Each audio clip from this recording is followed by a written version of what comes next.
তেলেনাপোতা আবিষ্কার, প্রেমেন্দ্র মিত্র।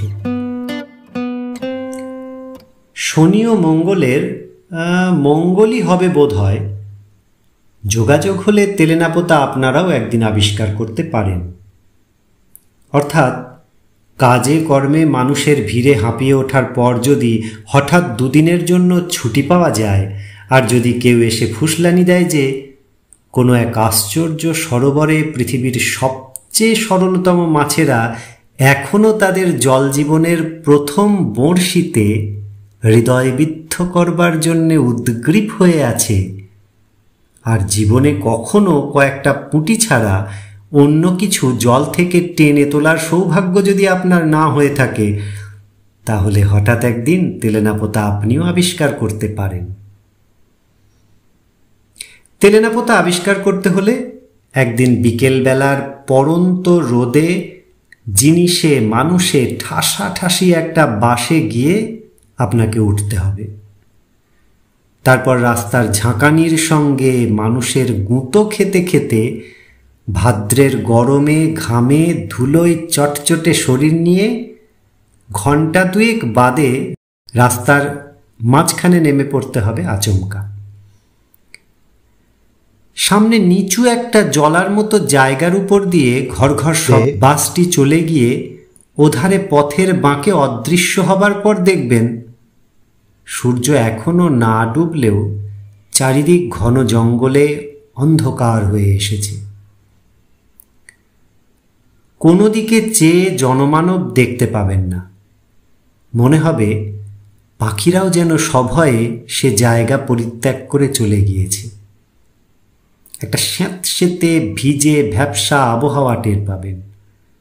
মনে হবে নিচের জলা থেকে একটু ক্রূর কুণ্ডলীর জলীয় অভিশাপ ধীরে ধীরে অদৃশ্য ফনা তুলে উঠে আসছে। বড় রাস্তা থেকে নেমে সেই ভিজে জলার কাছেই গিয়ে দাঁড়াতে হবে আপনাকে। সামনে ঘন জঙ্গলের ভিতর দিয়ে মনে হবে একটা কাদা জলের নালা কে যেন কেটে রেখেছে। সে নালার মতো রেখাও কিছু দূরে গিয়ে দুধারে বাঁশঝাড় আর বড় বড় ঝাঁকড়া গাছের মধ্যে হারিয়ে গিয়েছে। তেলেনাপোতা আবিষ্কারের জন্যে আরও দুজন বন্ধু ও সঙ্গী আপনার সঙ্গে থাকা উচিত। তারা হয়তো আপনার মতো ঠিক মৎস্যলুব্ধ নয়, তবু এ অভিযানে তারা এসেছে, কে জানে আর কোন অভিসন্ধিতে। তিনজনে মিলে তারপর সামনে নালার দিকে উৎসুকভাবে চেয়ে থাকবেন। মাঝে মাঝে পা ঠুকে মশাদের ঘনিষ্ঠতায় বাধা দেবার চেষ্টা করবেন এবং সপ্রশ্ন দৃষ্টিতে ওর মুখের দিকে চাইবেন। খানিক বাদে পরস্পরের মুখও আর ঘনায়মান অন্ধকারে ভালো করে দেখা যাবে না। মশাদের ঐকতান আরও তীক্ষ্ণ হয়ে উঠবে। আবার বড় রাস্তায় উঠে ফিরতি কোনো বাসের চেষ্টা করবেন কিনা যখন ভাবছেন, তখন হঠাৎ সেই কাদা জলের নালা যেখানে জঙ্গলের মধ্যে হারিয়ে গিয়েছে, সেখান থেকে অপরূপ একটি শ্রুতিবিস্ময়কর আওয়াজ পাবেন। মনে হবে বোবা জঙ্গল থেকে কে যেন অমানসিক এক কান্না নিংড়ে নিংড়ে বার করছে। সে শব্দে আপনারা কিন্তু প্রতীক্ষায় চঞ্চল হয়ে উঠবেন। প্রতীক্ষাও আপনাদের ব্যর্থ হবে না। আবছা অন্ধকারে প্রথমে একটা ক্ষীণ আলো দুলতে দেখা যাবে ও তারপর একটি গরুর গাড়ি জঙ্গলের ভিতর থেকে নালা দিয়ে ধীর মন্থর দোদুল্যমান গতিতে বেরিয়ে আসবে। যেমন গাড়িটি তেমনি গরুগুলি। মনে হবে পাতালের কোনো বামনের দেশ থেকে গরুর গাড়ির এই ক্ষুদ্র সংক্ষিপ্ত সংস্করণটি বেরিয়ে এসেছে। বৃথা বাক্যব্যয় না করে সেই গরুর গাড়ির ছইয়ের ভিতর তিনজনে কোনো রকমে প্রবেশ করবেন ও তিনজোড়া হাত পা এবং তিনটি মাথা নিয়ে স্বল্পতম স্থানে সর্বাধিক বস্তু কিভাবে সংস্থাপিত করা যায় সে সমস্যার মীমাংসা করবেন। গরুর গাড়িটি তারপর যে পথে এসেছিল সেই পথে অথবা নালায় ফিরে চলতে শুরু করবে। বিস্মিত হয়ে দেখবেন জঙ্গল অন্ধকার, অরণ্যে যেন সংকীর্ণ একটু সুড়ঙ্গের মতো পথ সামনে একটু একটু করে উন্মোচিত করে দিচ্ছে। প্রতি মুহূর্তে মনে হবে কালো অন্ধকারের দেয়াল বুঝি অভেদ্য, কিন্তু তবু গরুর গাড়িটি অবিচলিতভাবে ধীর মন্থর গতিতে এগিয়ে যাবে, পায়ে পায়ে পথ যেন ছড়িয়ে ছড়িয়ে। কিছুক্ষণ হাত পা ও মাথার যথোচিত সংস্থান বিপর্যস্ত হবার সম্ভাবনায় বেশ একটু অস্বস্তি বোধ করবেন। বন্ধুদের সঙ্গে ক্ষণে ক্ষণে অনিচ্ছাকৃত সংঘর্ষ বাধবে। তারপর ধীরে ধীরে বুঝতে পারবেন চারিধারের গাঢ় অন্ধকারে চেতনার শেষ অন্তরীপটিও নিমজ্জিত হয়ে গিয়েছে। মনে হবে পরিচিত পৃথিবীকে দূরে কোথাও ফেলে এসেছেন। অনুভূতিহীন কুয়াশাময় এক জগৎ শুধু আপনার চারিধারে। সময় সেখানে স্তব্ধ, স্রোতহীন। সময় স্তব্ধ, সুতরাং এ আচ্ছন্নতা কতক্ষণ ধরে যে থাকবে বুঝতে পারবেন না। হঠাৎ এক সময় উৎকট এক বাদ্য ঝঞ্ঝনায় জেগে উঠে দেখবেন ছইয়ের ভিতর দিয়ে আকাশের তারা দেখা যাচ্ছে এবং গাড়ির গাড়োয়ান থেকে থেকে সোৎসাহে একটি ক্যানেস্তারা বাজাচ্ছে। কৌতূহলী হয়ে কারণ জিজ্ঞাসা করলে গাড়োয়ান নিতান্ত নির্বিকারভাবে আপনাকে জানাবে, আগে ওই শালার বাঘ খেদাতে।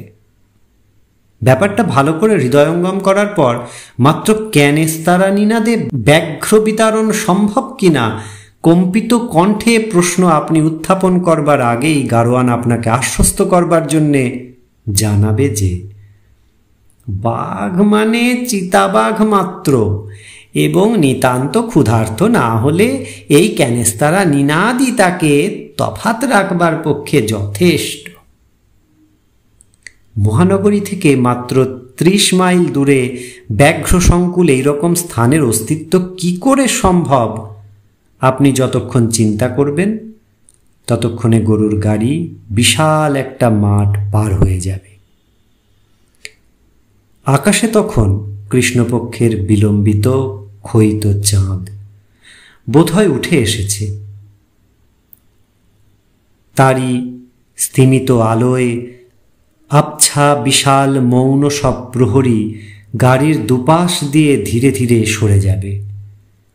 প্রাচীন অট্টালিকার সেসব ধ্বংসাবশেষ, কোথাও একটা থাম, কোথাও একটা দেউড়ির খিলান, কোথাও কোনো মন্দিরের ভগ্নাংশ মহাকালের কাছে সাক্ষ্য দেবার ব্যর্থ আশায় দাঁড়িয়ে আছে। ওই অবস্থায় যতখানি সম্ভব মাথা তুলে বসে কেমন একটা শিহরণ সারা শরীরে অনুভব করবেন। জীবন্ত পৃথিবী ছাড়িয়ে অতীতের কোনো কুজ্ঝটিকাচ্ছন্ন স্মৃতিলোকে এসে পড়েছেন বলে ধারণা হবে। রাত তখন কত আপনি জানেন না, কিন্তু মনে হবে এখানে রাত যেন কখনো ফুরোয় না। নিবিড় অনাদি অনন্ত স্তব্ধতায় সব কিছু নিমগ্ন হয়ে আছে। জাদুঘরের নানা প্রাণীদেহ আরকের মধ্যে যেমন থাকে। 2-3 বার মোড় ঘুরে গরুর গাড়ি এবার এক জায়গায় এসে থামবে। হাত পাগুলো নানা স্থান থেকে কোনো রকমে কুড়িয়ে সংগ্রহ করে কাঠের পুতুলের মতো আড়ষ্টভাবে আপনারা একে একে নামবেন। একটা কটু গন্ধ অনেকক্ষণ ধরেই আপনাদের অভ্যর্থনা করছে। বুঝতে পারবেন সেটা পুকুরের পানা পচা গন্ধ। অর্ধস্ফুট চাঁদের আলোয় তেমন একটি নাতি ক্ষুদ্র পুকুর সামনেই চোখে পড়বে। তারই পাশে বেশ বিশাল আয়তন একটি জীর্ণ অট্টালিকা, ভাঙা ছাদ, ধসে পড়া দেয়াল ও চক্ষুহীন কোটরের মতো পাল্লাহীন জানলা নিয়ে নবোদিত চাঁদের বিরুদ্ধে দুর্গ প্রকারের মতো দাঁড়িয়ে আছে। এই ধ্বংসাবশেষেরই একটি অপেক্ষাকৃত বাসযোগ্য ঘরে আপনাদের থাকার ব্যবস্থা করে নিতে হবে। কোথা থেকে গাড়োয়ান একটি ভাঙা লণ্ঠন নিয়ে ঘরে এসে বসিয়ে দেবে, সেই সঙ্গে এক এক কলসি জল। ঘরে ঢুকে বুঝতে পারবেন বহু যুগ পরে মনুষ্য জাতির প্রতিনিধি হিসাবে আপনারাই সেখানে প্রথম পদার্পণ করছেন। ঘরের ঝুল, জঞ্জাল ও ধুলো হয়তো কেউ আগে কখনো পরিষ্কার করার ব্যর্থ চেষ্টা করে গিয়েছে। ঘরের অধিষ্ঠাত্রী আত্মা যে তাতে ক্ষুব্ধ, একটি অস্পষ্ট ভাবসা গন্ধে তার প্রমাণ পাবেন। সামান্য চলাফেরায় ছাদ ও দেয়াল থেকে জীর্ণ পলস্তারা সেই রুষ্ট আত্মার অভিশাপের মতো থেকে থেকে আপনাদের উপর বর্ষিত হবে। দু তিনটি চামচিকা ঘরের অধিকার নিয়ে আপনাদের সঙ্গে সমস্ত রাত বিবাদ করবে। তেলেনাপোতা আবিষ্কারের জন্যে আপনার দুটি বন্ধুর একজন পানরসিক ও অপরজনের নিদ্রাবিলাসী কুম্ভকর্ণের দোসর হওয়া দরকার। ঘরে পৌঁছেই মেঝের উপর কোনো রকমে শতরঞ্চির আবরণ পড়তে না পড়তে একজন তার উপর নিজেকে বিস্তৃত করে নাসিকাধ্বনি করতে থাকবেন, অপরজন পানপাত্রে নিজেকে নিমজ্জিত করে দেবেন। রাত বাড়বে। ভাঙা লণ্ঠনের কাঁচের চিমনি ক্রমশ গাঢ়ভাবে কালিমালিপ্ত হয়ে ধীরে ধীরে অন্ধ হয়ে যাবে। কোনো রহস্যময় বেতার সংকেতে খবর পেয়ে সে অঞ্চলের সমস্ত সমর্থ সাবালক মশা নবাগতদের অভিনন্দন জানাবে ও তাদের সঙ্গে শোণিত সম্বন্ধ স্থাপন করতে আসবে। আপনি বিচক্ষণ হলে দেয়ালে ও গায়ে বসবার বিশিষ্ট ভঙ্গি দেখে বুঝবেন তারা মশাদের মধ্যে সবচেয়ে বড় কুলীন, ম্যালেরিয়া দেবীর অদ্বিতীয় বাহন অ্যানাফিলিস। আপনার দুই বন্ধু তখন দুই কারণে অচেতন। ধীরে ধীরে তাই শয্যা পরিত্যাগ করে উঠে দাঁড়াবেন। তারপর গুমোট গরম থেকে একটু পরিত্রাণ পাওয়ার জন্যে টর্চটি হাতে নিয়ে ভগ্নপ্রায় সিঁড়ি দিয়ে উপরের ছাদে উঠবার চেষ্টা করবেন। প্রতি মুহূর্তে কোথাও ইট বা টালি খসে পড়ে ভূপতিত হওয়ার বিপদ আপনাকে নিরস্ত করবার চেষ্টা করবে। তবু কোনো দুর্বার আকর্ষণে সমস্ত অগ্রাহ্য করে আপনি উপরে না উঠে পারবেন না। ছাদে গিয়ে দেখবেন অধিকাংশ জায়গাতে অলিশা ভেঙে ধূলিসাৎ হয়েছে। ফাটলে ফাটলে অরণ্যের পঞ্চম বাহিনী ষড়যন্ত্রের শিকড় চালিয়ে ভিতর থেকে অট্টালিকার ধ্বংসের কাজ অনেকখানি এগিয়ে রেখেছে। তবু কৃষ্ণপক্ষের ক্ষীণ চাঁদের আলোয় সমস্ত কেমন অপরূপ মোহময় মনে হবে। মনে হবে খানিকক্ষণ চেয়ে থাকলে এই মৃত্যু সুষুপ্তি মগ্ন মায়াপুরীর কোনো গোপন প্রকোষ্ঠে বন্দিনী রাজকুমারী সোনার কাঠি রূপার কাঠি পাশে নিয়ে যুগান্তের গাঢ় তন্দ্রায় অচেতন, তা যেন আপনি টের পাবেন। সেই মুহূর্তে অদূরে সংকীর্ণ রাস্তার ওপারে একটি ভগ্নস্তূপ বলে যা মনে হয়েছিল, তারই একটি জানলায় একটি আলোর ক্ষীণ রেখা আপনার চোখে পড়বে। সেই আলোর রেখা আড়াল করে একটি রহস্যময় ছায়ামূর্তি সেখানে এসে দাঁড়াবে। গভীর নিশীথ রাত্রে কে যে এই বাতায়নবর্তিনী, কেন যে তার চোখে ঘুম নেই, আপনি ভাববার চেষ্টা করবেন, কিন্তু কিছুই বুঝতে পারবেন না। খানিক বাদে মনে হবে সবই বুঝি আপনার চোখের ভ্রম। বাতায়ন থেকে সে ছায়া সরে গিয়েছে, আলোর ক্ষীণ রেখা গিয়েছে মুছে। মনে হবে এই ধ্বংসপুরীর অতল নিদ্রা থেকে একটি স্বপ্নের বুদবুদ ক্ষণিকের জন্য জীবনের জগতে ভেসে উঠে আবার মিলিয়ে গিয়েছে। আপনি আবার সন্তর্পণে নিচে নেমে আসবেন এবং কখন এক সময় দুই বন্ধুর পাশে একটু জায়গা করে ঘুমিয়ে পড়বেন, জানতেও পারবেন না। যখন জেগে উঠবেন তখন অবাক হয়ে দেখবেন এই রাত্রির দেশেও সকাল হয়, পাখির কলরবে চারিদিক ভরে যায়। আপনার আসল উদ্দেশ্য আপনি নিশ্চয়ই বিস্মৃত হবেন না। একসময় ষোড়শ পাচার আয়োজন নিয়ে মৎস্য আরাধনার জন্য শ্যাওলা ঢাকা ভাঙা ঘাটের একটি ধারে বসে গুড়িপানায় সবুজ জলের মধ্যে যথোচিত নৈবেদ্য সমেত বড়শি নামিয়ে দেবেন। বেলা বাড়বে। ওপারের ঝুঁকে পড়া একটা বাঁশের ডগা থেকে একটা মাছরাঙা পাখি ক্ষণে ক্ষণে আপনাকে যেন উপহাস করবার জন্যেই বাতাসে রঙের ঝিলিক বুলিয়ে পুকুরের জলে ঝাঁপিয়ে পড়বে ও সার্থক শিকারের উল্লাসে আবার বাঁশের ডগায় ফিরে গিয়ে দুর্বোধ্য ভাষায় আপনাকে বিদ্রূপ করবে। আপনাকে সন্ত্রস্ত করে একটা মোটা লম্বা সাপ ভাঙা ঘাটের কোনো ফাটল থেকে বেরিয়ে ধীর অচঞ্চল গতিতে পুকুরটা সাঁতরে পার হয়ে ওধারে গিয়ে উঠবে। দুটো ফড়িং পাল্লা দিয়ে পাতলা কাঁচের মতো পাখা নেড়ে আপনার ফাতনার উপর বসবার চেষ্টা করবে ও থেকে থেকে উদাস ঘুঘুর ডাকে আপনি আনমনা হয়ে যাবেন। তারপর হঠাৎ জলের শব্দে আপনার চমক ভাঙবে। নিথর জলে ঢেউ উঠেছে, আপনার ছিপের ফাতনা মৃদুমন্দভাবে তাতে দুলছে। ঘাড় ফিরিয়ে দেখবেন একটি মেয়ে পিতলের ঝকঝকে কলসিতে পুকুরের পানা ঢেউ দিয়ে সরিয়ে জল ভরছে। মেয়েটির চোখে কৌতূহল আছে, কিন্তু গতিবিধিতে সলজ্জ আড়ষ্টতা নেই। সোজাসুজি সে আপনার দিকে তাকাবে, তারপর ফাতনা লক্ষ্য করবে, তারপর আবার মুখ ফিরিয়ে কলসিটা কোমরে তুলে নেবে। মেয়েটি কোন বয়সের আপনি বুঝতে পারবেন না।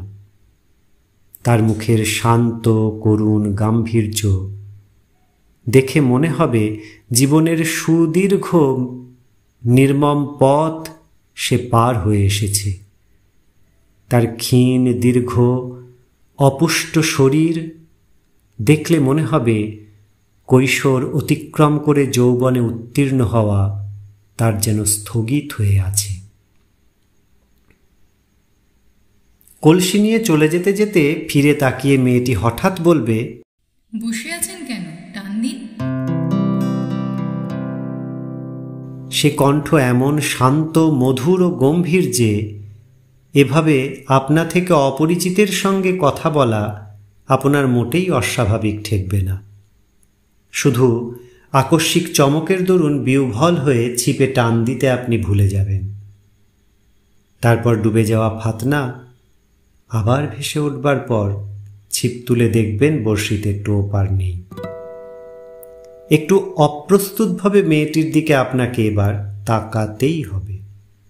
সেও মুখ ফিরিয়ে শান্ত ধীর পদে ঘাট ছেড়ে চলে যাবে, কিন্তু মনে হবে মুখ ফেরাবার চকিত মুহূর্তে একটু যেন দীপ্ত হাসির আভাস সেই শান্ত করুণ মুখে খেলে গিয়েছে। পুকুরের ঘাটের নির্জনতা আর ভঙ্গ হবে না। ওপারের মাছরাঙাটা আপনাকে লজ্জা দেবার নিষ্ফল চেষ্টা ত্যাগ করে অনেক আগেই উড়ে গিয়েছে। মাছেরা আপনার শক্তি সামর্থ্য সম্বন্ধে গভীর অবজ্ঞা নিয়েই বোধ হয় আর দ্বিতীয়বার প্রতিযোগিতায় নামতে চাইবে না। খানিক আগের ঘটনাটা আপনার কাছে অবাস্তব বলে মনে হবে। এই জনহীন ঘুমের দেশে সত্যি ওই রকম মেয়ে কোথাও আছে আপনি বিশ্বাস করতে পারবেন না।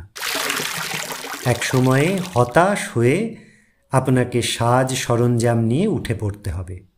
ফিরে গিয়ে হয়তো দেখবেন আপনার মৎস্য শিকার নৈপুণ্যের বৃত্তান্ত ইতিমধ্যে কেমন করে আপনার বন্ধুদের কর্ণগোচর হয়েছে। তাদের পরিহাসে ক্ষুণ্ণ হয়ে এই কাহিনী কোথায় তারা শুনল জিজ্ঞাসা করে হয়তো আপনার পানরসিক বন্ধুর কাছে শুনবেন, কে আবার বলবে, এই মাত্র যামিনী নিজের চোখে দেখে এলো যে। আপনাকে কৌতূহলী হয়ে যামিনীর পরিচয় জিজ্ঞাসা করতেই হবে। তখন হয়তো জানতে পারবেন যে পুকুরঘাটের সেই অবাস্তব করুণ নয়না মেয়েটি আপনার পানরসিক বন্ধুটিরই জ্ঞাতি স্থানীয়া। সেই সঙ্গে আরও শুনবেন যে দ্বীপ্রাহরিক আহারের ব্যবস্থাটা সেদিনকার মতো তাদের ওখানেই হয়েছে। যে ভগ্নস্তূপে গত রাতে ক্ষণিকের জন্যে একটি ছায়ামূর্তি আপনার বিস্ময় উৎপাদন করছিল, দিনের রূঢ় আলোয় তার শ্রীহীন জীর্ণতা আপনাকে অত্যন্ত পীড়িত করবে। রাত্রির মায়াবরণ সরে গিয়ে তার নগ্ন ধ্বংসমূর্তি এত কুৎসিত হয়ে উঠতে পারে আপনি ভাবতে পারেননি। এইটি যামিনীদের বাড়ি জেনে আপনি অবাক হবেন। এই বাড়িরই একটি ঘরে আপনাদের হয়তো আহারের ব্যবস্থা হয়েছে। আয়োজন যৎসামান্য, হয়তো যামিনী নিজেই পরিবেশন করছে। মেয়েটির অনাবশ্যক লজ্জা বা আড়ষ্টতা যে নেই আপনি আগেই লক্ষ্য করেছেন।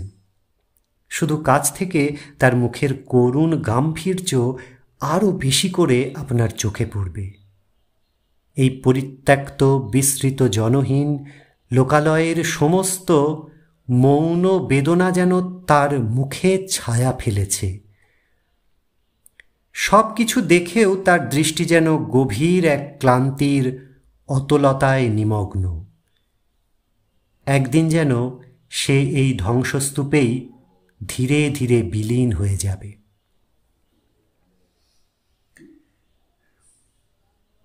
আপনাদের পরিবেশন করতে করতে দু চারবার তাকে তবু চঞ্চল ও উদ্বিগ্ন হয়ে উঠতে আপনি দেখবেন। উপরতলার কোনো ঘর থেকে ক্ষীণ একটা কণ্ঠ যেন কাকে ডাকছে। যামিনী ব্যস্ত হয়ে বাইরে চলে যাবে। প্রত্যেকবার ফিরে আসার সঙ্গে তার মুখে বেদনার ছায়া যেন আরও গভীর হয়ে উঠেছে মনে হবে। সেই সঙ্গে কেমন একটা অসহায় অস্থিরতা তার চোখে। খাওয়া শেষ করে আপনারা তখন একটু বিশ্রাম করতে পারেন। অত্যন্ত দ্বিধা ভরে কয়েকবার ইতস্তত করে সে যেন শেষে মরিয়া হয়ে দরজা থেকে ডাকবে, একটু এখানে শুনে যাও মণিদা। মণিদা আপনার সেই পানরসিক বন্ধু। তিনি দরজার কাছে গিয়ে দাঁড়াবার পর যে আলাপটুকু হবে তা এমন নিম্ন স্বরে নয় যে আপনারা শুনতে পাবেন না। শুনবেন যামিনী অত্যন্ত কাতর স্বরে বিপন্নভাবে বলছে, মা তো কিছুতেই শুনছেন না। তোমাদের আসার খবর পাওয়া অবধি কি যে অস্থির হয়ে উঠেছেন কি বলবো। মণি একটু বিরক্তির স্বরে বলবে, ও সেই খেয়াল এখনো? নিরঞ্জন এসেছে ভাবছে বুঝি? হ্যাঁ, কেবলই বলছেন সে নিশ্চয়ই এসেছে, শুধু লজ্জায় আমার সঙ্গে দেখা করতে পারছে না। আমি জানি। তাকে ডেকে দে। কেন তুই আমার কাছে লুকোচ্ছিস? কি যে আমি করব ভেবে পাচ্ছি না। অন্ধ হয়ে যাবার পর থেকে আজকাল এত অধৈর্যতা বেড়েছে যে কোনো কথা বোঝালে বোঝেন না। রেগে মাথা খুঁড়ে এমন কাণ্ড করেন যে তখন ওর প্রাণ বাঁচানো দায় হয়ে ওঠে। এ তো বড় মুশকিল দেখছি। চোখ থাকলেও না হয় দেখিয়ে দিতাম যে যারা এসেছে তাদের কেউ নিরঞ্জন নয়। উপর থেকে দুর্বল অথচ তীক্ষ্ণ ক্রুদ্ধ কণ্ঠের ডাকটা এবার আপনারাও শুনতে পাবেন।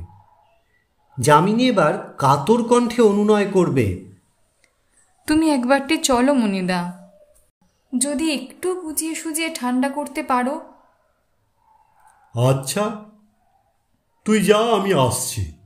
মণি এবার ঘরে ঢুকে নিজের মনেই বলবে, এ এক আচ্ছা জ্বালা হয়েছে। যা হোক, বুড়ির হাত পা পড়ে গেছে, চোখ নেই, তবু বুড়ি পণ করে বসে আছে, কিছুতেই মরবে না। ব্যাপারটা কি এবার আপনারা হয়তো জানতে চাইবেন। মণি বিরক্তির স্বরে বলবে, ব্যাপার আর কি, নিরঞ্জন বলে ওর দুঃসম্পর্কের এক বোনপোর সঙ্গে ছেলেবেলায় যামিনীর সম্বন্ধ উনি ঠিক করেছিলেন। বছর চারেক আগেও সে ছোকরা এসে ওকে বলে গিয়েছিল বিদেশের চাকরি থেকে ফিরে ওর মেয়েকে সে বিয়ে করবে। সেই থেকে বুড়ি এই অজগরপুরীর ভেতরে বসে সেই আশায় দিন গুনছে। আপনি নিজে থেকে এবার জিজ্ঞাসা না করে পারবেন না, নিরঞ্জন কি এখনো বিদেশ থেকে ফেরেনি? আরে সে বিদেশে গিয়েছিল কবে যে ফিরবে? নেহাত বুড়ি নাছরবান্দা বলে তাকে এই ধাপ্পা দিয়ে চলে গিয়েছে। এমন ঘুঁটে কুড়ুনির মেয়েকে উদ্ধার করতে তার দায় পড়েছে। সে কবে বেথা করে দিব্যি সংসার করছে। কিন্তু সে কথা ওকে বলে কে? বললে বিশ্বাসই করবেন না, আর বিশ্বাস যদি করেন তাহলে এখনই তো দম ছুটে অক্কা। কে মিচিমিচি পাতকের ভাগী হবে? যামিনী নিরঞ্জনের কথা জানে? তার জানে না, কিন্তু মার কাছে বলবার উপায় তো নেই। যাই, কর্মভোগ সেরে আসি। বলে মণি সিঁড়ির দিকে পা বাড়াবে। সেই মুহূর্তে নিজের অজ্ঞাতসারেই আপনাকে হয়তো উঠে দাঁড়াতে হবে। হঠাৎ হয়তো বলে ফেলবেন, চলো আমিও যাব। তুমি যাবে? মণি ফিরে দাঁড়িয়ে সবিস্ময়ে নিশ্চয়ই আপনার দিকে তাকাবে। হ্যাঁ, কোনো আপত্তি আছে গেলে? না, আপত্তি কিসের? বলে বেশ বিমূঢ়ভাবেই মণি আপনাকে পথ দেখিয়ে নিয়ে যাবে। সংকীর্ণ অন্ধকার ভাঙা সিঁড়ি দিয়ে যে ঘরটিতে আপনি পৌঁছাবেন, মনে হবে উপরে নয়, মাটির তলার সুড়ঙ্গেই বুঝি তার স্থান। একটিমাত্র জানালা, তাও বন্ধ। বাইরের আলো থেকে এসে প্রথমে আপনার চোখে সবই ঝাপসা ঠেকবে। তারপর টের পাবেন প্রায় ঘরজোড়া একটি ভাঙা তক্তাপোষে ছিন্ন কন্থা জড়িত একটি শীর্ণ কঙ্কালসার মূর্তি শুয়ে আছে। তক্তাপোষের একপাশে যামিনী পাথরের মূর্তির মতো দাঁড়িয়ে। আপনাদের পদশব্দ শুনে সেই কঙ্কালের মধ্যেও যেন চাঞ্চল্য দেখা দেবে। কে? নিরঞ্জন, এলি? অভাগী মাসিকে এতদিনে মনে পড়ল বাবা? তুই আসবি বলে প্রাণটা যে আমার কণ্ঠায় এসে আটকে আছে। কিছুতেই যে নিশ্চিন্তে হয়ে মরতে পারছিলাম না। এবার তো আর অমন করে পালাবি না? মণি কি যেন বলতে যাবে, তাকে বাধা দিয়ে আপনি অকস্মাৎ বলবেন, না মাসিমা, আর পালাবো না। মুখ না তুলেও মণির বিমূঢ়তা ও আরেকটি স্থাণুর মতো মেয়ের মুখে স্তম্ভিত বিস্ময় আপনি যেন অনুভব করতে পারবেন। কিন্তু কোনো দিকে তাকাবার অবসর আপনার থাকবে না। দৃষ্টিহীন দুটি চোখের কোটরের দিকে আপনি তখন নিস্পন্ধ হয়ে রুদ্ধ নিঃশ্বাসে চেয়ে আছেন। মনে হবে সেই শূন্য কোটরের ভিতর থেকে অন্ধকারের দুটি কালো শিখা বেরিয়ে এসে যেন আপনার সর্বাঙ্গ লেহন করে পরীক্ষা করছে। কটি স্তব্ধ মুহূর্ত ধীরে ধীরে সময়ের সাগরে শিশির বিন্দুর মতো ঝরে পড়ছে। আপনি অনুভব করবেন, তারপর শুনতে পাবেন, আমি জানতাম তুই না এসে পারবি না বাবা, তাই তো এমন করে এই প্রেতপুরি পাহারা দিয়ে দিন গুনছি। বৃদ্ধা কথা বলে হাঁপাবেন। চকিতে একবার যামিনীর উপর দৃষ্টি বুলিয়ে নিয়ে আপনার মনে হবে বাইরের কঠিন মুখোশের অন্তরালে তার মধ্যেও কোথায় যেন কি ধীরে ধীরে গলে যাচ্ছে। ভাগ্য ও জীবনের বিরুদ্ধে গভীর হতাশার উপাদানের তৈরি এক সুদৃঢ় শপথের ভিত্তি আলগা হয়ে যেতে আর বুঝি দেরি নেই। বৃদ্ধা আবার বলবেন, যামিনীকে নিয়ে তুই সুখী হবি বাবা। আমার পেটে হয়েছে বলে বলছি না, এমন হয় না। শোকে তাপে বুড়ো হয়ে মাথা ঠিক নেই। রাত দিন খিটখিট করে মেয়েটাকে যে কত যন্ত্রণা দিই তা আমি জানি না। তবু মুখে ওর রাহা নেই। এই শ্মশানের দেশ 10টা বাড়ি খুঁজলে একটা পুরুষ মেলে না। আমার মতো ঘাটের মরারা শুধু ভাঙা ইট আঁকড়ে এখানে সেখানে থুকছে। এর মধ্যে একাধারে মেয়ে পুরুষ হয়ে ও কি না করছে। একান্ত ইচ্ছা সত্ত্বেও চোখ তুলে একটিবার তাকাতে আপনার সাহস হবে না। আপনার নিজের চোখের জল বুঝি আর গোপন রাখা যাবে না। বৃদ্ধা ছোট একটি নিঃশ্বাস ফেলে বলবেন, যামিনীকে তুই নিবি তো বাবা? তোর শেষ কথা না পেলে আমি যে মরেও শান্তি পাবো না। ধরা গলায় আপনি তখন শুধু বলতে পারবেন, আমি তোমায় কথা দিচ্ছি মাসিমা, আমার কথা নড়চড় হবে না। তারপর বিকালে আবার গরুর গাড়ি দরজায় এসে দাঁড়াবে। আপনারা 3 জনে একে একে তাতে উঠবেন। যাবার মুহূর্তে গাড়ির কাছে এসে দাঁড়িয়ে আপনার দিকে সেই করুণ দুটি চোখ তুলে যামিনী শুধু বলবে, আপনার ছিপ টিপ যে পড়ে রইল। আপনি হেসে বলবেন, থাক না, এবারে পারিনি বলে তেলেনাপোতার মাছ কি বারবার ফাঁকি দিতে পারবে? যামিনী মুখ ফিরিয়ে নেবে না। ঠোঁট থেকে নয়, মনে হবে তার চোখের ভিতর থেকে মধুর একটি সকৃতজ্ঞ হাসি শরতের শুভ্র মেঘের মতো আপনার হৃদয়ের দিগন্ত স্নিগ্ধ করে ভেসে যাচ্ছে। গাড়ি চলবে। কবে 100 না 150 বছর আগে প্রথম ম্যালেরিয়ার মড়কের এক দুর্বার বন্যা তেলেনাপোতাকে চলমান জীবন্ত জগতের এই বিস্মৃতিবিলীন প্রান্তে ভাসিয়ে এনে ফেলে রেখে গিয়েছিল, আপনার বন্ধুরা হয়তো সেই আলোচনা করবেন। সেসব কথা ভালো করে আপনার কানে যাবে না। গাড়ির সংকীর্ণতা আর আপনাকে পীড়িত করবে না। তার চাকার একঘেয়ে কাঁদুনি আর আপনার কাছে কর্কশ লাগবে না। আপনি শুধু নিজের হৃৎস্পন্দনে একটি কথাই বারবার ধ্বনিত হতে শুনবেন, ফিরে আসব, ফিরে আসব।